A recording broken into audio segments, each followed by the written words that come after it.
Hello, good morning, and welcome to the EIS webinar for November 3rd. It's not easy being green, black start for a greener grid. We appreciate all of you joining, and thank you. I see the chat is populating now, letting us know that where you're calling in from. We're excited to have you. Thanks again for being here. I want to give a quick overview. Today, I'm Chris Beck from EIS Council. I'm the Vice President for Policy and Chief Scientist, and I'll be moderating today's discussion. We thank all of you for your interest. Ask you to keep visiting our site, and we appreciate your input today and your participation in EIS Council. So please visit us or contact us at the email below. Many of you are members. If you're new, please check out on the website the become a member option. We're looking at actually starting a member only event in the next month or two. So we appreciate your support as we expand our programming. I want to tell you all quickly about one important upcoming event, which is an in-person conference again. We used to do these annually that were changed between Washington, D.C. and London. And the last one was in 2019 for obvious reasons due to the COVID pandemic. But we are feeling optimistic that we can meet once again, and the ESIS Summit, as it used to be called, has now been upgraded and expanded to what we call R2P, the Resilient Renewable Planet Conference, which will be hosted at Imperial College in London in April of 2023. Early registration is now open on our website, eiscouncil.org/London. We'll have some dynamic speakers there, including some of the folks that are on the call today.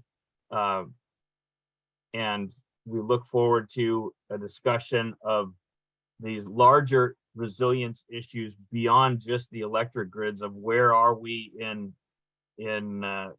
today in our infrastructure resilience, in our societal resilience.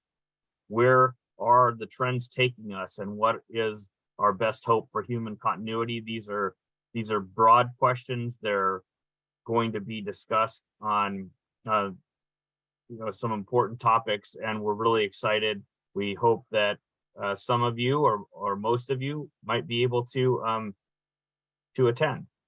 So with that, we'll pivot back to our topic at hand, black start for a greener grid.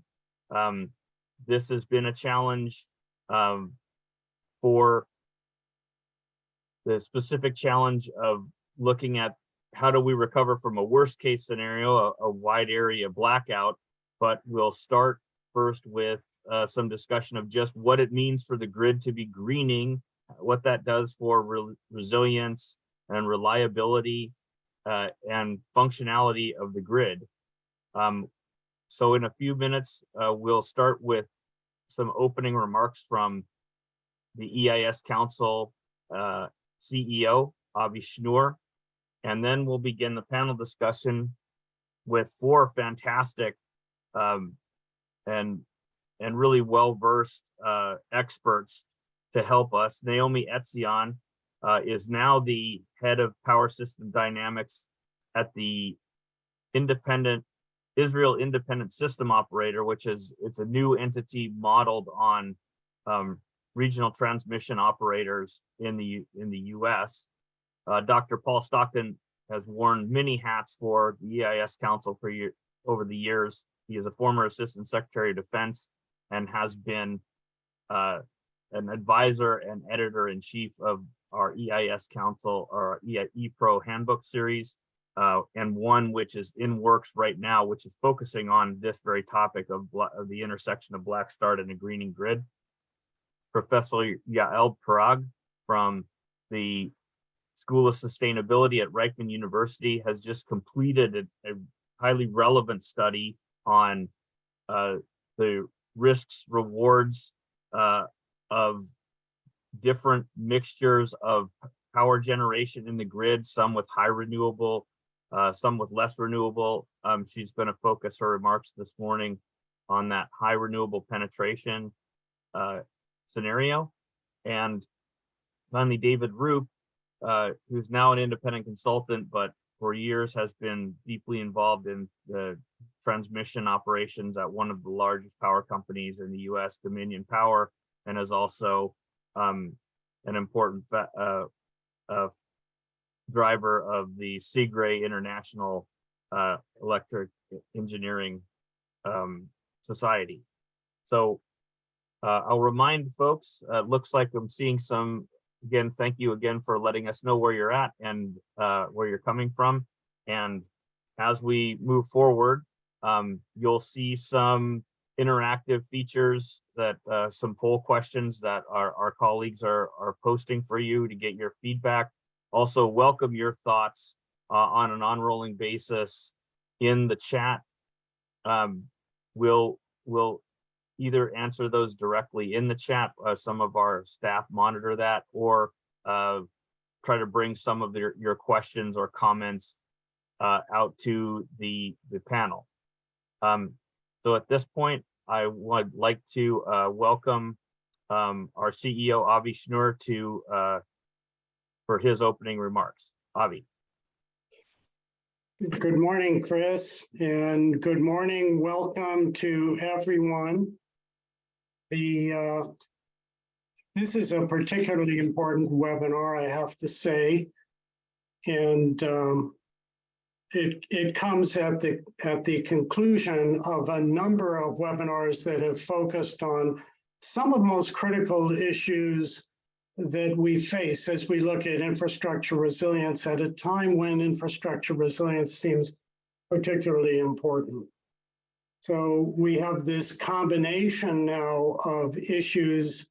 We've seen the pandemic and the impacts that it has had. And of course, we face the possibility of pandemics in the future that could be far greater. What's going on in Ukraine and the potential for malicious events similar to that causing an extreme infrastructure outage represent yet another example. And then, of course, we see the impact of global inflation, supply chain issues, on and on. And as we look at those increasing hazards and the cadence of both the malicious hazards, the natural events, the fact that we are starting to see with climate change some consequences in terms of impacts to the grid. We came within 4 minutes, apparently, of losing the Texas grid, which would have been a disaster. Probably it's impossible to even imagine what it would have meant. We apparently came within about 15 minutes of losing most of the grid in California this last summer. So the combination of different kinds of hazards that could reach the point where they could have an impact on our infrastructures, a very serious impact, is, let me simply say, sobering, to say the least. And all of this is being amplified by something new, which we have never had before, and I don't think is widely understood. And that is that all of our infrastructures, all of the sectors, all of our resources, all of the supply chains today are interconnected, which is wonderful. It yields fantastic efficiencies. But there is this one little problem. When you interconnect many, many different things, if you pull any major piece out of that system, the whole system can collapse. So resilience has never been more important. Now, other webinars we've had recently, of course, have talked about this issue and critical tools, critical resources, capabilities that are going to be needed to prepare for such an event.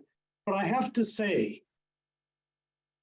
looking at this webinar and the subject we'll be discussing today, in comparison with everything else, this probably represents the most essential capability of all. We'll be talking about grid restart, black start, and everything that means, and the resources that will be required to make it happen. And I think it's fair to say that we are not really where we need to be. And in fact, as I believe we will be hearing, there seems to be evidence that black start resources even today are declining, not increasing. This comes at a time where, if anything, we need to see far more robust black start capabilities because, Chris, as you just mentioned, we are seeing a transition in the power grid. And the power grids in the United States and really in many countries are working hard to transition to distributed energy resources, to renewables. If that is properly planned, it could help and make the grid more robust. We don't see adequate evidence today that is being planned in such a way and with a balance between renewables, fossil fuels as time goes forward, that we will have, in fact, the robustness that we require.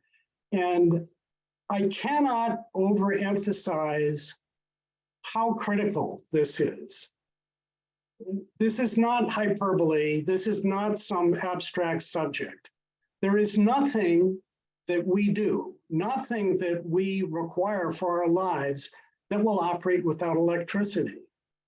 If the grid goes out, a very large segment of one of the US power grids or a power grid in another country, and we don't have the resources to bring it back in a time that will sustain the affected population.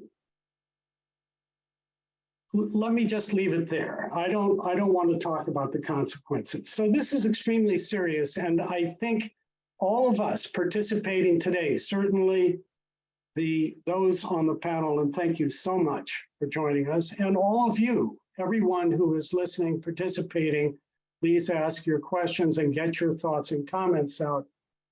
I think all of us have an opportunity to do what we can, each of us in our own circles and our own domains, to try to move this forward. So please help all of us and help your friends, help your colleagues to understand that this is not just another concern. This has at least the same gravity and the same importance as the global concerns and the global work that is going on today to address climate change, and it may be even more timely. Thank you very much, Chris. Back to you. Okay, thanks very much, Avi. You certainly put the emphasis on how important this discussion is, this topic, and appreciate that.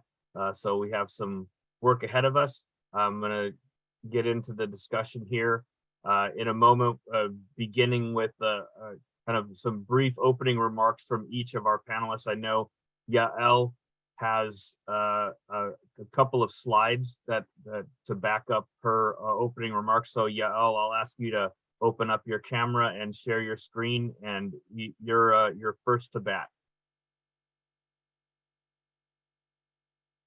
Okay. Hi, everybody. Can you see my screen? Can you hear me? Yes, good to go. Okay, great. So I'm very glad to be here. And as Chris said, this is part of a research I'm doing for the Israeli Ministry of Energy about energy security in future grid. In this study, we're looking at various scenarios, futures and low carbon scenario. And I'm going to concentrate here on the highly renewable penetration scenario, 80-something%, very high. Now, when we speak about distributed and green in Israel, green grid, essentially we're speaking about solar PV, the dominant energy source. And we can think about it as the demand side. What used to be demand side now contributes lots of services to the grid to increase the resilience of the grid. So there's lots of renewable energy, which could be fed to the grid if needed. There is a flexible demand, the flexiwatt. So demand side can also contribute this flexibility of demand to match supply with demand, which is going to be a huge issue if you have a generation profile of solar PV. And also with the increase in electric vehicles and with home batteries, there is also storage opportunities, or the storage vaults that could be attributed to the grid. However, this is only one option, and another one is that people would just decide not to give it to the grid, but rather they have the technology to manage it behind the grid. And essentially, we're speaking about this sort of scenario which lead to load defection, but also to grid defection. So prosumers can manage their own energy behind the grid, and instead of increasing the resilience of the grid, actually they try to optimize demand and consumption and generation behind the meter. Now, if we think about this future grid, this is from a paper I published with Professor Sobokol in Nature Energy a few years ago. So we looked at how the grid might look like in future in highly distributed options. So we might have more peer-to-peer option like A. We might have grid-connected microgrids, which means that the one microgrid could be a backup of another one. But we could also have more electricity islands, so independent microgrids. And we can also have, we also have virtual power plants, D, which means that aggregated resources, which are seen by the grid manager as a power plant, which could be switched on and off. However, which one is best for the resilience of the grid and which one would be favored, it depends on the degree of distribution, market structure and regulation, what is allowed and what is not allowed, and also access to behind the meter resources, because we have a lot of resources that are now behind the meter and therefore out of reach, out of direct reach of the system operator.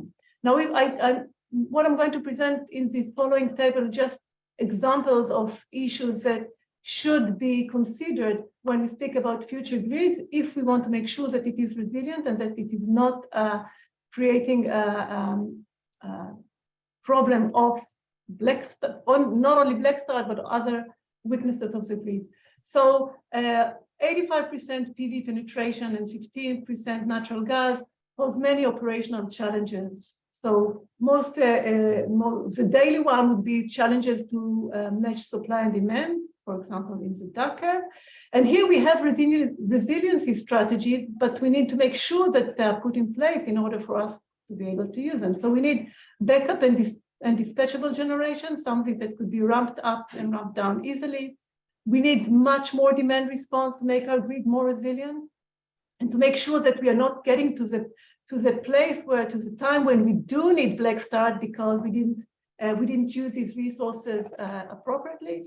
And of course, diverse storage options, not only batteries.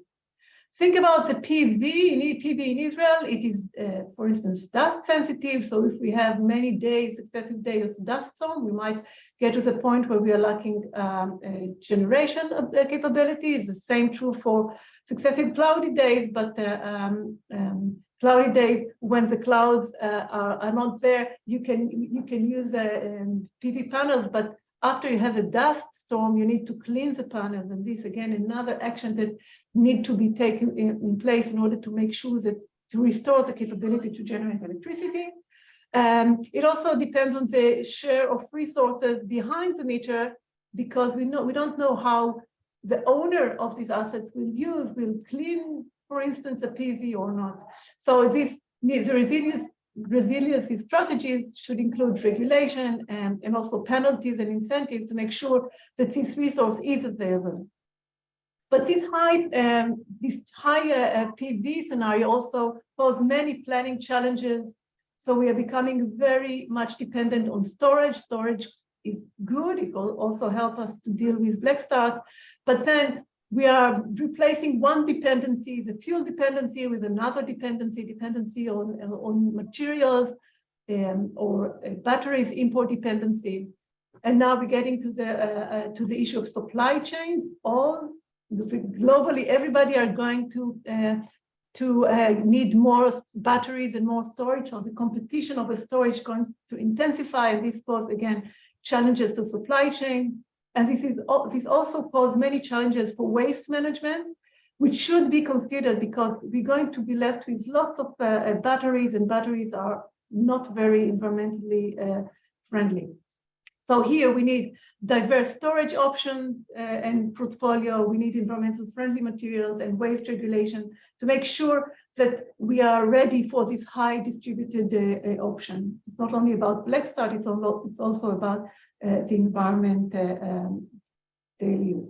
The high penetration of renewable also pose lots of issues, as I said, behind the meter resources, which are non-dispatchable. We need planning system with high uncertainty related to the redundancy and reserves to plan an electricity systems that know how to deal with this uncertainty, and you don't know how much resources are available for you as a grid manager, and also maintenance of resources and the quality of the maintenance. Again, it's out of reach. It's not the electricity companies that is in charge of maintaining these resources. It's many people, and therefore we need regulation and penalties and incentives that make sure that these resources are available to us as society, as the one who need to make sure that everybody has electricity. In the case of Israel, PV is very land intensive and material intensive. Replacement rate is high, and therefore dual use and agro PV should be considered more seriously because this would be one of the ways. So again, this is only an example, a few examples of the issue related to green grid, which is based on a lot of PV. I'll just say the last sentence would be that we can also have low carbon option with nuclear energy, which then pose different threats and different resilience strategies. So thank you. Thank you, Yael. That really frames up the discussion well, and I especially like the slide with the different grid configurations itself. So it's not just the mix of generation sources, but that those necessarily drive this. You have to think about decisions of how the grid is actually constructed at its core. You know, is everything connected? Is it peer-to-peer? Is it islanded? These kind of things are there, and each resource mixture is going to drive a different, probably best solution for that. I'd ask, go ahead and ask the other folks, Paul, David, and Naomi, to please turn your cameras on. And I'll next recognize Paul for your opening remarks and reaction. I know that you're working on an important study that has some parallels to Yael's work. Yeah, well, first of all, Gael, that was terrific. And I want to thank everybody for being in on this discussion, because as Avi said at the outset, it's an extremely important topic. The EIS Council is partnering with transmission operators and other stakeholders in grid resilience to complete a big new study on how we can strengthen the resilience of black start restoration in the face of not only the increasing greening of the power grid and the loss of gas fuel generation that typically provides for black start restoration, but also the increasingly severe cyber attacks being targeted against the American grid, and no doubt the grid of Israel and other partner nations. Let me start by level setting something that almost all of you already know, and that is, what is black start? Traditionally in the United States, when we've had power outages, we restore the blacked out region by bringing power from outside that blackout area into it so they can restart generators and serve critical loads and conduct traditional operations. China and other potential adversaries are likely seeking the ability to create outages across entire interconnections, or maybe the nation as a whole, in which case our traditional approach to outside-in restoration ain't gonna work. And so instead, we need the ability to conduct black start restoration, and that is from inside the blacked out region, start up an initial black start unit, very small, use that power to start up the next generator along the cranking path, and conduct the restoration operations with which you're all familiar. The problem, of course, is after that initial black start unit, virtually all of the generators on which cranking paths rely to increase the amount of generation and balance that against load, well, they're all gas fueled. And if we take seriously, which I do, President Biden's goal of achieving a zero carbon grid by 2035, well, we're in a world of potential hurt, especially because, as I said earlier, we can be sure that adversaries are going to selectively target black start assets for disruption because they're so important to US national security. So we're in a paradox here. Black start is increasingly important, but also at increasing risk. And Dave, I'd like you to dive in here, please, because you have a superior technical understanding of these challenges, as well as the policy and regulatory issues at stake. Appreciate that, Paul. As you've said, modern society does lean on energy. It is energy based. And the dilemma that we're seeing that utilities face as they move their generation portfolio from fossil fuels to renewable energy is that they're losing that dispatchable generation. This means it may not be available during certain parts of the day, under extreme conditions, or under varying weather conditions. Unfortunately, recent legislative action by some states have not only provided a date certain when fossil plants must be closed, but they've also prevented utilities from building new fossil generation facilities in the interim, unless there's a reliability issue. So that raises a question: is resiliency a reliability issue? Most think of reliability as keeping the lights on, while resiliency is centered on hardening and recovery. In the past, the utilities in the U.S. leaned on varying resources for generating electricity that were dispatchable, and that mitigated fuel shortages and, as we've seen, fluctuations in energy pricing. This led to a system that was both reliable and resilient. Today, the movement is predominantly to two types of generation. As Yael said, it's solar and wind. Both of these require extensive use of power electronics and software to tie the electric grid, and both are not firm or dispatchable resources. Some have suggested we should just build more high voltage power lines or small modular nuclear reactors to overcome these issues. And that's definitely the right approach. But one thing we need to understand is both of these initiatives take time, and they're long lead times.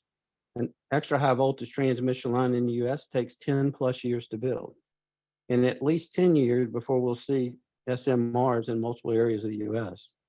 Time frames will be greater before we have sufficient penetration to overcome the challenges we're seeing with the loss of fossil generation. These timelines for construction also increase further when you have folks that are not in my backyard and they don't want to see transmission lines in their backyard. And increasingly, we're seeing a group that do not want us to build absolutely nothing anywhere near anybody. There's also referred to as the banana group. This trend must be changed if we truly want to have clean energy future. The smaller peaking fossil units only run if renewables are not available in peak periods, or if there's a resiliency issue such as black start. These units are typically on a utility's black start cranking path and are energized from designated black start units. And they help to pick up the critical load, maintain the voltage and the current required so that our larger baseload units can restart the network. So as utilities move away from fossil fuels and only concentrate on renewables, these small but resiliency critical facilities are increasingly being retired. This is jeopardizing the capability of a utility to restart their networks. And unfortunately, the public, climate change activists, and legislators are encouraging their demise without understanding the risks we're facing as we make this transition. But I look forward to the discussion further about that today. Naomi, what's your thoughts and what are you seeing? We see some kind of problems. We have several kind of challenges getting into the renewables in such a big amounts. First of all, we see a decrease in inertia of the system because there are no more rotating machines of a great part of the day. And that means that if one big unit goes down, then we will get to very low frequency. F nadir will be very low, and very rapidly it will go down very rapidly, and we will not be able to react in the right time. So we have to have a lot of load shedding, and the stability of the frequency stability is quite dangerous. Another point is that if we are going to add another fossil fuel machine, then they're coming bigger. Nowadays, when we want to plug in a new combined cycle, the units are bigger, and that means that if we have a shutdown of such a big unit, then we will engage the more difficulties. And we can't get smaller. No one wants to bring small units. They all want to bring 900 megawatts units. And that's even worse, because if we have less inertia in the system, such a kind of unit goes down. So that we have a big, because we don't have, because we have more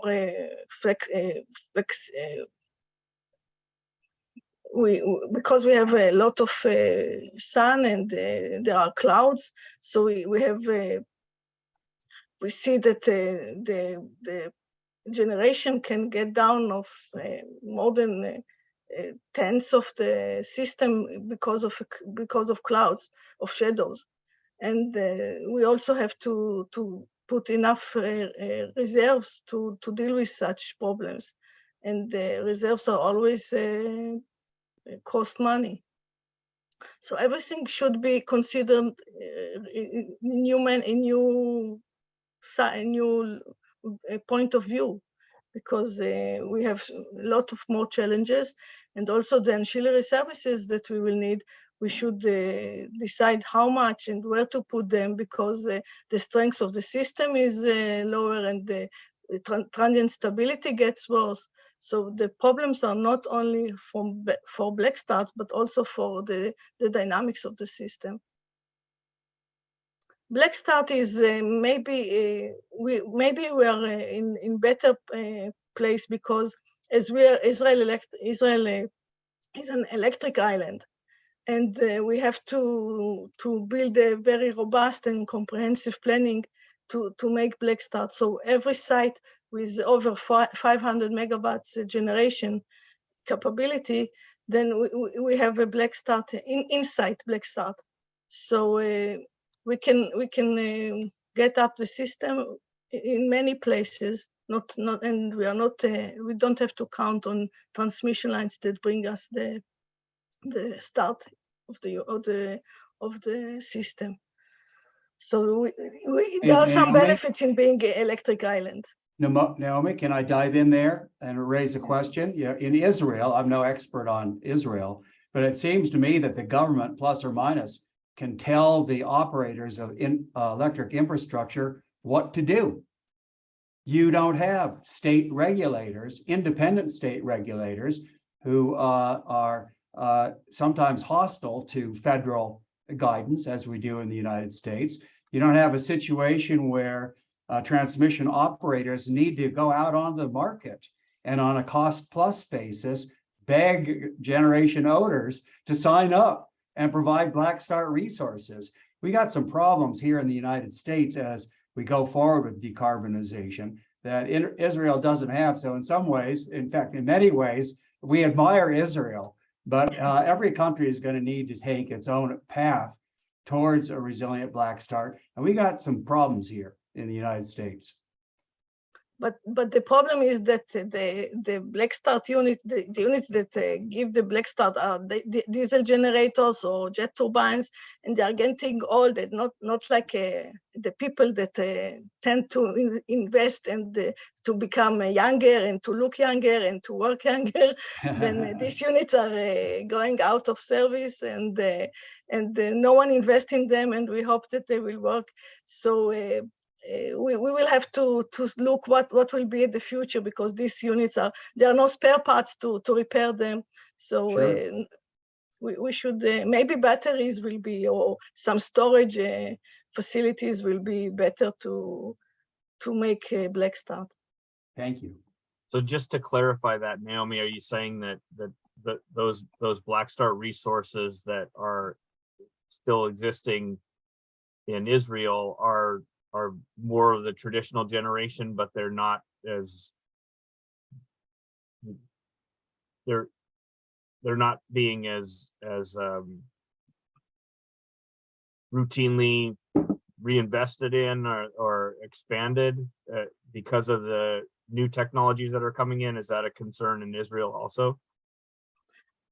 Yes, and also there are many units because they have to fight with the to put them more clean working, and they do FGDs to decrease the sulfur dioxide. They made some changes in the units, in the big units, and now the small diesel generator is not capable to restart them anymore. Mm. So they are not always can behave as before. Okay. Thank you. I want to go back to Dave Roop along that line, because Dave, you were and maybe kind of pick up on what Paul was saying as far as there's a challenge and there's a lot of dynamic tension between a lot of different goals here, right? We want everyone, I think, would basically, if they had their druthers, we'd have, green energy that was clean and didn't cause climate change. But we have a lot of other challenges, and one of them is grid stability, but the other one is rates, and sometimes even grid stability and rates are in opposition, and that actually Black Start, is, to my understanding, is one of those kind of assets caught in the crosshairs, because there are requirements on how effective that Black Start resource has to be, but there isn't a requirement that you have one. So a lot of companies are opting out and saying, well, if all I'm going to do is going to get penalized here for having this asset that I don't service it that much or plan to use, and I have it in backup, maybe I don't incur the capital costs or the regulatory burden. And I think you were one of the first folks to point that out to me, and you can say it better than I do, so I want to just get your description of that challenge. Well, utilities are concerned to have Black Start units, and the problem you get is the return you get on the investment, both the operating return to be able to maintain those units, as well as the units are small, so they don't dispatch a lot. Right. So there's not a strong incentives to have them. The other thing, and Naomi mentions it, the large base units, base load gas type units we have in the United States, are typically on your extra high voltage lines away from your cities.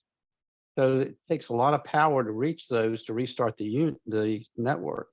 And in the past, we've used what I call the next start units, smaller gas units, where the Black Start units go and pick up, and they help maintain the voltage and the fault current so you can reach those bigger units to pick up large blocks of load. Unfortunately, those next start units are also going away, and because they're not being dispatched either. You're replacing those dispatchable generation resources with solar resources. And the wind resources that we're seeing are located far from where we need them. So you need to build transmission lines. And offshore wind transmission resources are great, and they have more capacity factor, but unfortunately, when they tie into the network, they're tied into a weaker part of the transmission grid. So they're going to require more transmission construction. And my point is, all that takes time. And we need to somehow get an incentive so that the next start units we have and the Black Start units that neither run very much, have an incentive to be there and have an incentive to be maintained, so they're there when we need them for peaking units, for black start, or for extreme weather conditions. And unfortunately, in lieu of doing an incentive approach, we're trying to eliminate fossil units by giving a date of retirement. And that just goes contrary to have a reliable or resilient network. I see on the chat, there's a lot of question about supply chain, and transformers are an issue. And the good thing is we're seeing some investment in transformer plants in the United States. There's multiple plants here. Some fairly large players now are in the United States. And we're also seeing some investment in transformer plants in other parts of the world that are friendly to the United States. And so I'm glad to see that investment. Unfortunately, just as the utility industry is seeing, it takes skilled workers and people willing to get into the power industry to understand that, because it truly is a craftsmanship type of product to build. And you just can't hire somebody today and have them building a transformer tomorrow. It takes skill, very high skill level. And so that's going to be an issue for some time as we try to gear that supply chain and ramp it up. You're going to need more transformers as you build more of these solar and wind farms and try to expand the transmission networks to get a green future. Thank you, David. You raised a good point that I wanted to take that back to Yael, which is you flagged, Yael, that there are, depending on the direction we end up going with the generation mix, there are going to be different challenges, different kinds of grid structures. David, you also in your answer pointed to that when you said, well, if we have offshore wind, there's one certain kind of transmission. If we, depending on how local the generation is, we got to lean on more or less transmission, et cetera. And then even the generation sources themselves. So I know it's a large topic, but if you can give us, Yael, some high level your findings on where those supply chain challenges come in, depending upon what sort of grid structure and grid generation mix we have. Yeah, it's a very big question. It really depends on the technology available at a particular point of time. So if we speak about batteries, if you look at the amount of installed capacity of batteries, lithium-ion batteries today, and where we want to be just to support in Israel, the case of Israel, to support 85% penetration, we're talking about a huge amount, I think equal to all the installed capacity lithium battery a few years ago. So, and Israel is not the only country who is seeking lots of storage capacity. So this means that everybody is going to search for that. And as David said, it's also about transmission lines and resources for building these transmission lines. This would be, everybody is looking for the same resources at the same time, and this is a challenge. Now, again, coming back to batteries have a lifespan of 5-10 years. You have to replace them. So even if you manage to put them in place, your dependency is very high. But then again, it really depends on the technology, and what we see today as the most advanced technology might be entirely different in 10 years. So it's quite hard to predict, especially about the future. I don't know how to. The other issues that someone also raised here in the chat is the issue of workers. You need workforce, you need expertise. If Israel wants to go nuclear, it needs to establish uranium import procedures, building the knowledge, know-how, how you do it, and planning. Planning, it could take 10 years from the day you decide that you want to start it till the day the planning finished, and then it's a huge lag between when you think you need it and when you have it, which again is a huge concern. But there are things that I think could be already done today. Demand response programs are relatively easy or cheaper compared to the huge investment in technology. So there are things that we should think in advance, how we make this green grid, highly renewable grid, very efficient in terms of consumption, because less consumption means more resilient, built-in resiliency. Another thing that I just want to say, which is related to what was said here before, when speaking about energy, the energy system, I like to think about it as the energy trilemma. The energy trilemma, for those of you who are not familiar with the term, is a dilemma with 3 pillars. One is energy security, like the one we speak today, but also energy equity. It's about price, it's about accessibility, it's about affordable price. We see what happened now in Europe, where the price, it's no shortage of energy, but very, very high price. So this is another concern, energy poverty. And the third one is sustainability.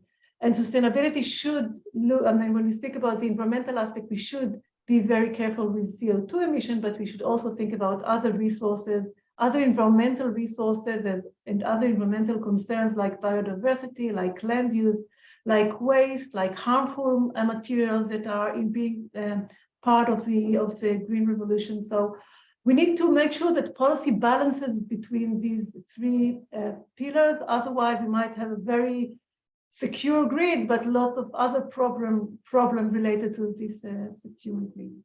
So I'm not sure if I answered your question, but it was important for me to give this perspective. It's a broad challenge. I want to pick up just on a couple of kind of proposed solutions, or at least components. One actually I wanted to pick up, you mentioned it, which is nuclear power. There was a question from one of our participants in the chat. So looking at a couple of possible solutions that we're looking at. There's solar, there's wind, there's natural gas, there's hydropower. What role could nuclear play? Those are all, don't emit CO2. I was wondering, I wanted to ask Naomi, since you brought it up, Yael, and I think that Israel has just one research reactor, but isn't a power generation reactor. But I wondered if Naomi, if that is something that's on the table or for Israel or under consideration. Regarding nuclear, Yes. not yet. Not We are yet. still we still hope that batteries will help us at least for the coming years, and there are special inverters that designed to make black starts, and we hope this will. We prepare to put some of these batteries with grid forming that can restart the system because it has its own frequency. It's independent, and I think that we will go to that solution at this time. So that working in some subsection of the grid, so you can have a small frequency domains that can start independently, rather than syncing the entire grid. Yes, we will begin in one. We will build an island, and then we will begin to warm another part of the system. Just it will be ready that when the electricity will come to that point with the transmission lines, it will be just ready to pick up and come in, and so to build the system with independent places. Nowadays, we need the black start in each 500 megawatt sites or more, and I think that when it will be with batteries, we can go down to every place there is generation at about 100 megawatts. Then we can put some self-independent black start unit, and we will begin. Thank you. David, does that sound like a solution that can be translated to or used in the large U.S. grid? Well, I know you're looking at, what are the various solutions to this problem? How can we do the mix, and the various islands, microgrids, these kinds of things? But we have very large grids that also have an advantage in stability and spinning reserve and momentum. So are there ways we can we can use some of that thinking to help stabilize our grid. Right. We're looking at using batteries to help form smaller islands. They're really small parts of the grid. They're not a large block of load. I think to get there, we really need the small modular reactors to help us with that if you want a clean solution. Today's nuclear plants, of course, are a load. They can't be used for black start. Right. They really are a load. We have to serve them with our black start units in order to get them to cool down safely. Yeah. But the new small modular reactors are being designed, so hopefully we can use them for black start resources. And that allow us to be able to pick up larger blocks and get back to these larger gas units that are typically today heavily regulated and can use hydrogen, clean hydrogen, as part of their fuel mix. And eventually, I think you'll see them move to hydrogen based. So over time, we can get there, but it's a timing issue right now. And we really need to get policies in place that encourage the right investment and not pick technology with date certains until to give us flexibility to get there, or else we're going to have an unreliable grid, I think. Yeah, I think one thing we know, we're trying to come up with solutions. At least we know one solution is not to just say, let's close down that plant in 2027, right? Thankfully, that happened in California, and then recently the governor decided, actually we're not going to close that nuclear power plant because we need the power. So I was glad that there was a corrective there. So at least we can, I think, please give me a head shake or a thumbs down if you disagree, but we should kind of take just blanket decisions on dates certain of this retiring this asset off the table, with more like performance goals that we're trying to get to, and understanding that we want to eventually get to as green a mixture as we can. Those would be better types of activities, targets, policies, etc. All right, I'm gonna call that thank you. I'm gonna call that unanimous consent. Paul, I see you wanted to jump in. Yeah, I do. I want to talk a little bit about some comments in the chat room, which have been very interesting to follow. Right. And that is reliance on grid forming inverters and other fancy power electronics that may allow the utilization of solar and wind generation to restart the grid from within the blacked out area. Now, traditionally, as you all know, solar and wind inverters, which convert DC to AC that the grid can use, they're grid following. That is, they need the grid to send them a signal, as you will, for the frequency at which they need to operate. And that isn't going to work in a blackout.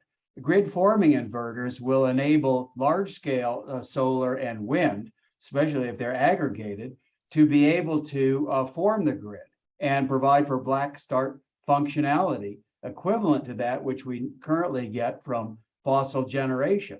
A couple problems with relying on this. First of all, the technology is very much developmental at this stage and is no way ready for large-scale deployment and carries some risks, therefore. But my concern is all across the grid. We haven't talked about this much. We're changing from an inertia and let's call it physics-based grid to one that's governed by computers and above all power electronics. And of course, as we saw in the recent terrific Department of Energy study on DER vulnerabilities to cyber attack, geez, China is going to feast on these power electronics unless we can harden them in advance. Let's not build a new black start system without attention to EMP hardening and cyber hardening. Let's make sure that as these initiatives go forward, we do what's necessary to keep them secure. Thanks. Yeah, fantastic point, Paul. I was literally going to ask you about that, and you picked up on it. So the point being that the attack surfaces are different depending on the type of technology used, whether it's for black start, whether it's for base load. et cetera. So all of that stuff has to be taken into consideration, and reliability, resilience, national security concerns actually need to be brought forward. And I think that what you said, Paul, is something that's coming into higher and higher recognition, but what kind of wasn't there in the initial sort of early excitement to get really green renewables into the grid, because the focus there was, not to produce carbon. It wasn't about making sure it was secure, making sure that, you come into these questions later, but we need to be building in resilience and security into the greener grid. That's a great point. Right on. Someone I know that agrees with you and has put that into practice is Naomi and in her work.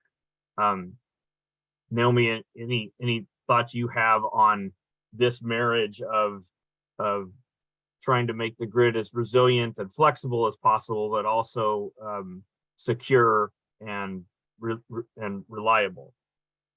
It's necessary to, especially if the grid is an island electrical grid, you have to keep it resilient, and you have to look for all the hazards that can come and make some risk to it. So fortunately we don't have tornadoes, but anything else we can True. get some missiles, and we have all the good things, terrorism. We have to end cyber, of course. So yes, we have to be very resilient. Thank you. I'm kind of in the closing round here, David. Some key takeaway, or especially technology or policy or procedure that you think is exciting, that will that can address some of these challenges that you've been focused on? Well, I think the policies that encourage incentives for the get to a green energy future and encourage resiliency investments, and somehow pave to keep fossil generation up until we move there, and keep them as clean as you can. You don't need to run them except when you need to run them. So you're not trying to run them to give you more CO2. So Right. we need to make sure we have the right policies in place to do that. Unfortunately, we're being pushed against increasing electrical load with the electric vehicles in the U.S., and that's just exacerbating the issue right now. But again, you need that as well. So it is a dynamic situation, but it takes time to get there. And I think everyone has good intentions and they're working hard to get there, but we got to be careful our policies don't get in the way. Good points. And I think it literally ties into the date certain issue as well.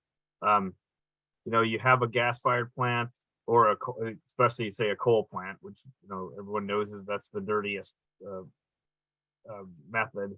But so you don't need to just completely shutter it and dismantle it by a date certain. It might make sense to just keep it on standby. Don't use it as little as you can, but there's still going to be some cost there. We want to move on to the next thing, the cleaner thing, the cheaper thing, but I think we need to recognize that avoiding a full-scale blackout and the disaster that would come, both human, economic, but also environmental, is worth probably keeping some of these older technologies at least on standby mode. I want to loop back around to Yael for your closing thoughts. Yeah, well, I think that another thing that we should bear in mind is the price, the cost of electricity. I think it's not only about the resiliency, also about the affordability. Sure. We see what's going on now in Europe and also anywhere. And we see that when the price of energy, of electricity is high, people are willing to go to the dirtiest solution. So we should bear this in mind, that we need to provide affordable energy, because if it won't be affordable, it will be even worse in terms of the environment, just because we're so dependent on electricity, we cannot give up electricity.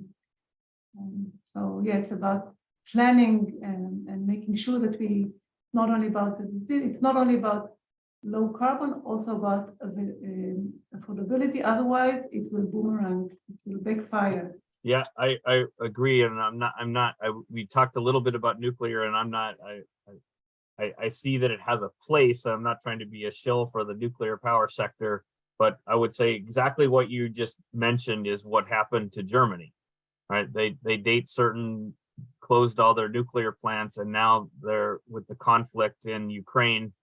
They've had to start up coal plants rather than be able to fall back on their nuclear fleet. And so they did exactly what you said. They went to the dirtiest solution possible.